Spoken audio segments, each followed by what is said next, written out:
It's your class. It's your class. You got to start this one. Yeah. Okay. Good morning, boys and girls. I'm Coach Wright. I am the masked mathlete. That's Coach Elliott. Sorry. Anyways, hope everybody's doing well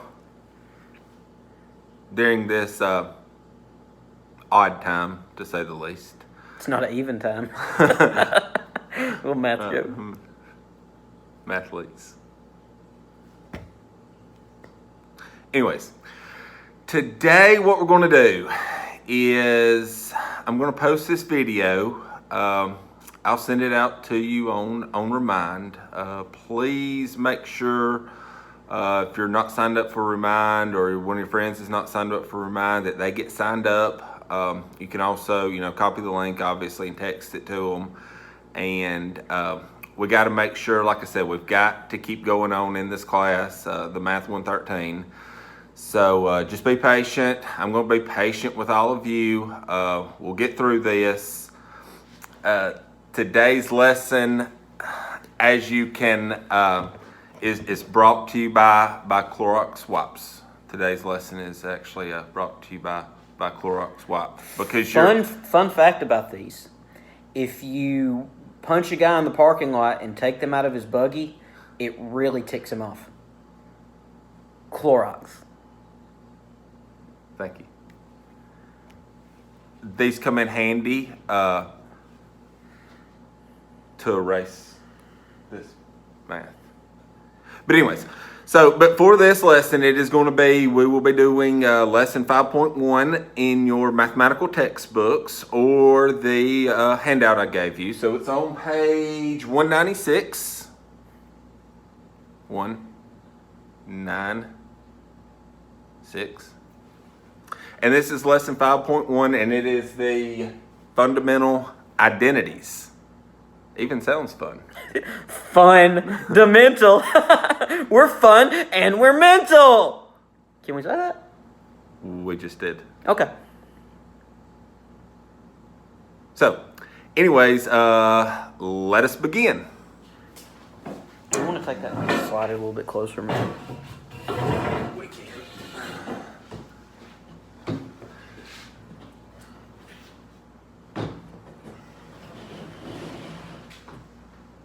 We good? I think so. Looks good.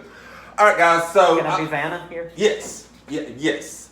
So I want to go through this without getting into just a ton of detail on this, but it is very important that you get familiar with these identities, and we've got 4 types of identities that we're going to focus on today.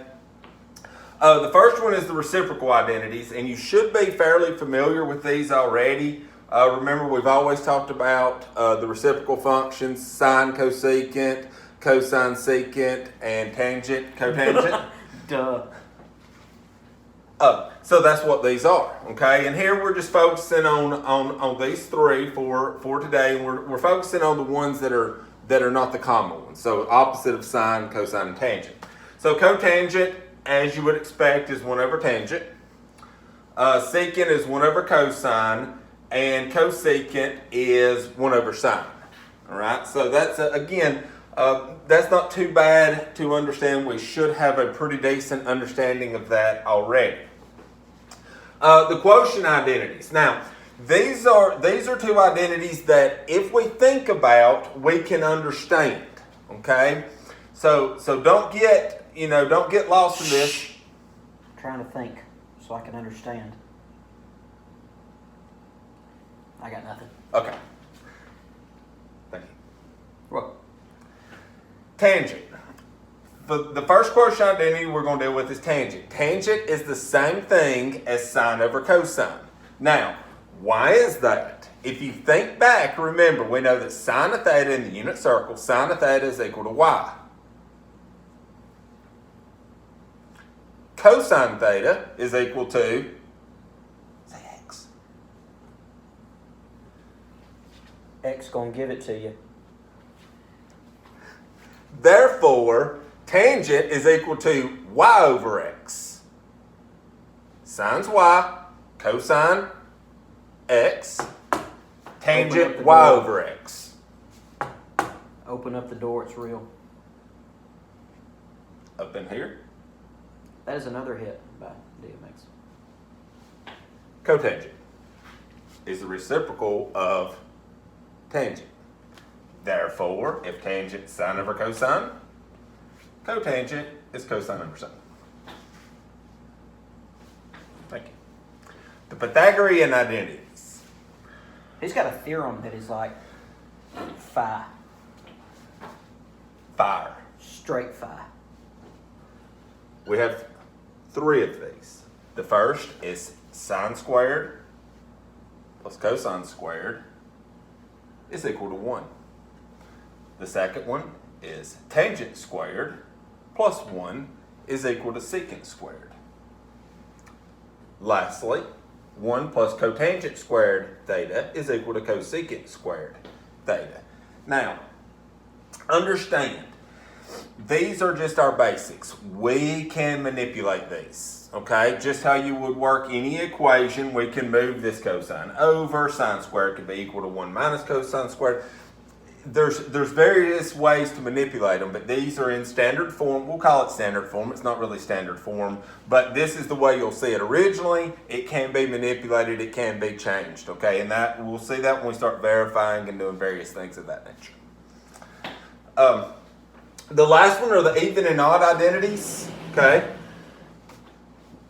Boy, it's strange. Odd identities.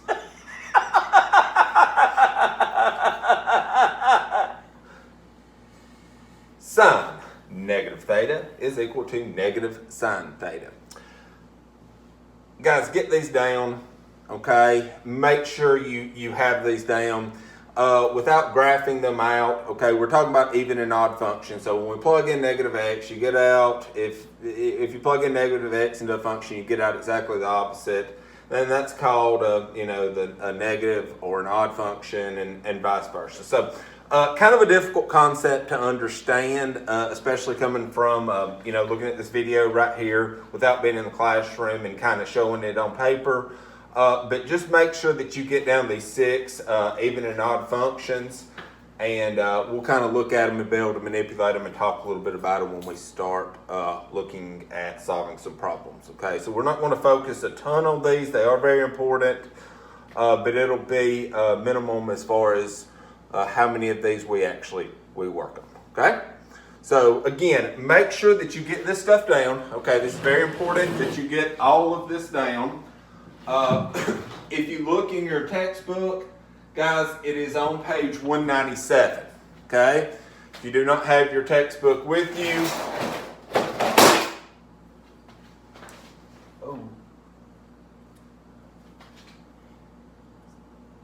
That's your fault. 197 in your mathematical textbook. Okay, I'm going to erase these problems now, and we will begin example 1. Thank you. All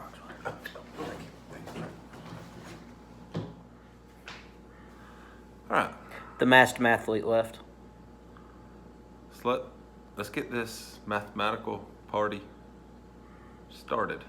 Whoop, whoop! All right. So the first problem we're going to do is example 1 here, and I will get up and kind of walk you through this. I've got it worked out already. That's probably the easiest way for me to try to explain it. So I'll explain step by step for each of these. Okay. So the problem reads, and this is just the example 1 in your textbook, okay? So if you're following along in your textbook, this is on page 197 as well. 197. It says if tangent theta is equal to negative 5 over 3 and theta is in quadrant 2, find each function. So the first part we're going to do is just the A part, and we're just going to do secant theta, all right? So very important is you go back and you look at that list of fundamental identities that I gave you earlier. And we have got to be able to relate tangent and secant together. All right? So that's the Have most to. important thing. Absolutely have. Most important thing. Most More important than washing your hands. Clorox. So the identity that links them together, okay? So when you see secant, you may say, okay, well, hey, I know, Coach, right? That's 1 over cosine. But that does you no good. No good. Okay? It's no good here because what they give you is tangent, and they ask us to find secant. So the way to link them together, or what I said earlier, relate them together, is through this Pythagorean theorem, or Pythagorean identity. Tangent squared theta plus 1 is equal to secant squared theta. Secant squared theta. Secant squared. So Secant. that's why we chose that one, because we are relating tangent and secant. Okay? I was given tangent, asked to find secant. So now let's replace tangent with what we know. They tell us tangent is negative 5 over 3. So it's negative 5 over 3, but we square it. Okay, because that's part of the equation, right? It was tangent squared. So we're squaring negative 5 over 3 plus 1. 1's just 1. It's not changing. And secant is what we're looking for. And I know you say, well, Coach Wright, this is secant squared. It's fine. We'll handle that. Coach Wright, this is secant squared. It's fine. We'll handle that. So what we're going to do is do our math. So it's negative 5 over 3 squared. So it's a negative squared. A negative times a negative is always positive. 5 squared, 25. 3 squared, 9. And then we're going to add 1 to that, and that's going to give us secant squared. So 25 over 9 plus, and you can see here when we're adding these two things together, it's like adding two fractions. We've talked about this time and time again. I went ahead and showed the step. We're typically in class, I may or may not show that step, but 1 is the same as 9 over 9. So keep the denominator the same. 9 came up here, okay? That's the denominator. They call me the dominator. 25 plus 9 is 34. 9, the denominator does not change, over 9. All right? So now, and again, I apologize. I should have had this extra step up here. I skipped a step right here. So I've actually got 34 over 9 equals secant squared theta. In order to solve that, like we said, we've got to get it down to secant. In order to solve that, to get rid of a square, we take the square root. So I take the square root of both sides, all right? When I do that, secant squared becomes secant. And when I take the square root of both sides, it's the square root of 34 over 9, but I must do plus minus. Remember, this 2 indicates that we could have two answers, okay? The positive and the negative. All right, so then you can see that I go from secant theta is equal to plus minus square root of 34 over 9, all the way down to secant equals negative square root of 34 over 3. And you might ask, how did we get there? How did we get there? Glad you asked. So, when we do this part, okay, when we take the square root, that's a pretty basic part right there. 34 does not have a square root, okay? We can't say the square root of 34 is equal to, I mean, it's got a square root, but it's not, we can't break it down. It's not a perfect square. 9, when I take the square root of 9, I get 3, okay? So that explains the square root of 34 over 3. But the negative is the issue. Where did the negative come from? Why did I choose negative instead of positive? Okay? The reason is because we are in quadrant 2. Okay? And in quadrant 2, cosine is negative. Coach Wright, we're not talking about cosine. Coach Wright, we're not talking about cosine. But we are talking about secant. We are. And they are reciprocals. So if cosine is negative in quadrant 2, secant must be negative in quadrant 2. And the reason is because cosine, it's associated with the x values, and in quadrant 2, all x values are negative. Is that it? That's it. I had a question. Okay. What's your favorite movie? Beautiful Mind. Really? That would seem appropriate. What if the main character in A Beautiful Mind was played by Shaquille O'Neal instead of, is it Russell Brand? How would that change the movie? It wouldn't. I think you're right. My hat's backwards now. On to part B. So the second thing we're going to look at is finding sine theta. Okay? So we're going to be looking for sine. Hey, there it is. I saw the sign. So again, most important thing for this is we've got to be able to relate our trig functions. All right?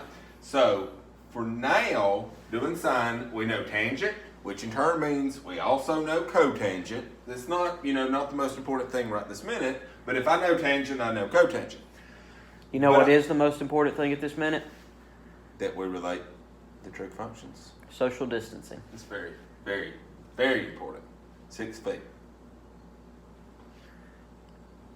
Basically, I should be able to lay down twice between you and the person you're closest to. That's good. That's good.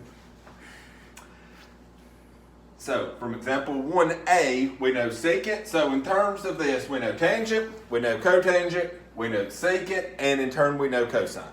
And we are looking for sine.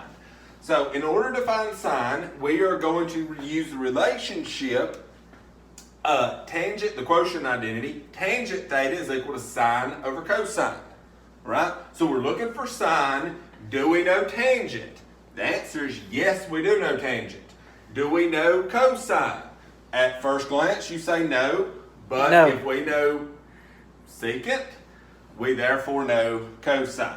All right, so that's why we chose this. Now, again, all these identities, whether they're Pythagorean or quotient, can be manipulated, okay? And it's just the basic rules of equations in order to do that. So what I did here to get sine by itself, because that's what we're looking for, I multiplied both sides by cosine. So when I multiply this side by cosine, it cancels. I multiply this side by cosine, so I got cosine theta times tangent theta is equal to sine theta. Now I know cosine. Coach Wright, no I don't. Coach Wright, no I don't. Yes you do. I do. Because we know secant. If I know secant, I know cosine. And tangent was given. So cosine is the reciprocal of secant from part A. Part A, secant was the square root of 34 over 3, negative. So therefore cosine is the reciprocal. Flip that. Okay, so that's where this negative 3 over the square root of 34 comes from. Times tangent. We know tangent is negative 5 over 3. And this is all equal to sine. Alright, so I do my math here. When I multiply these two together, again, we're just multiplying two fractions together. The 3's cancel, so it's a negative times a negative gives me a positive. I know it's going to be positive. The 3's cancel. This 3 and this 3 cancel. Negative, negative, positive, so it gives me 5 over the square root of 34. Okay? So 5 over the square root of 34. Now we've got to go back to the old rules and we've got to rationalize the denominator. We're done as far as the problem goes. This is actually the correct answer.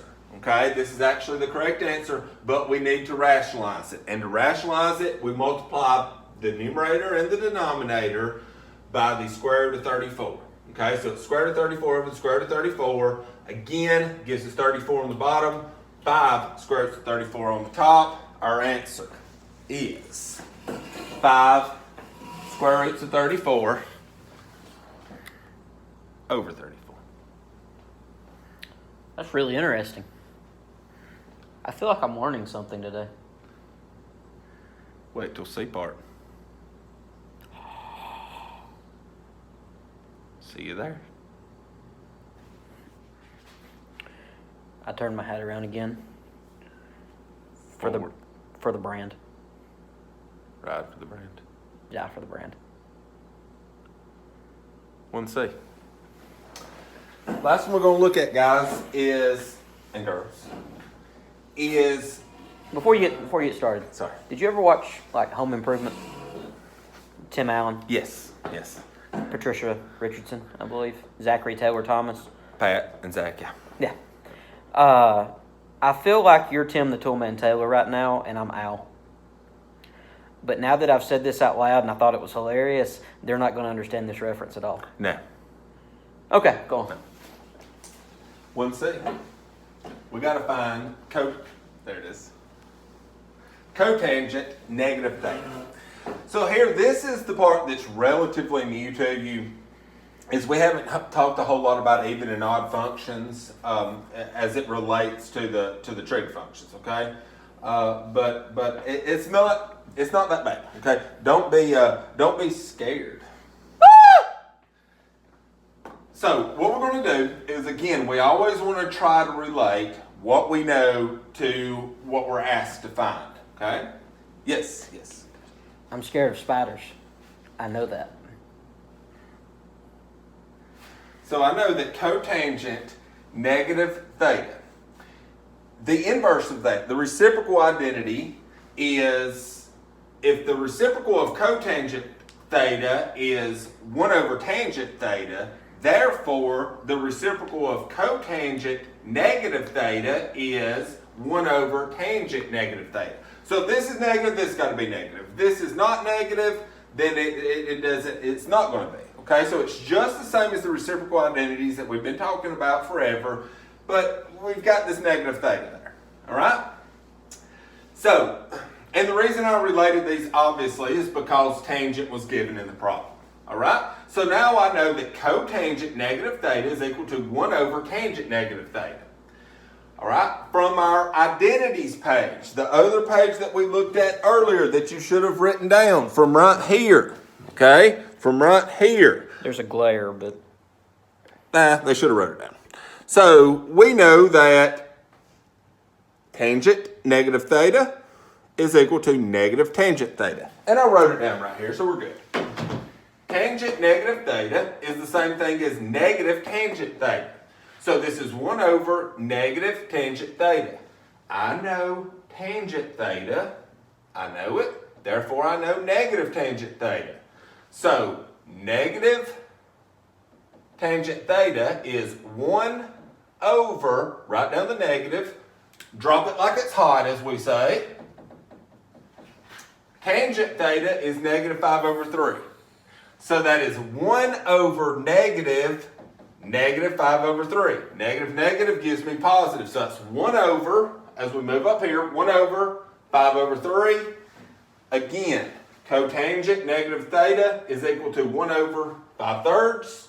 So we keep, change, flip. That's 1 divided by 5 over 3. Keep this, change this to multiplication, flip this, and we get 3/5. Now, It's that simple. I know that the C part seems to be really confusing, and there's a couple different ways we can do this. There's a couple different ways we can manipulate these problems and work through them. You haven't seen this, so it's going to be kind of the scary part, like I said.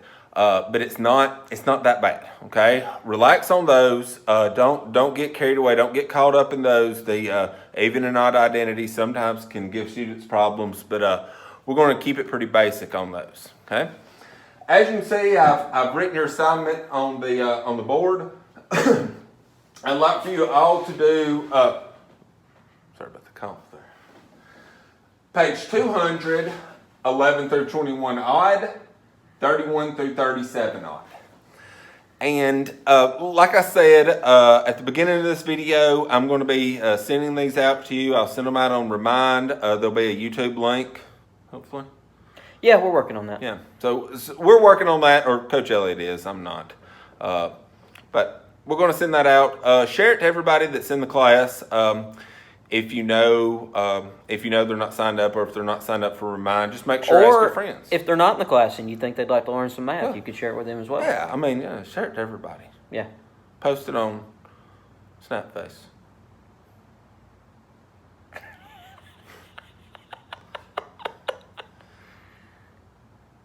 that it?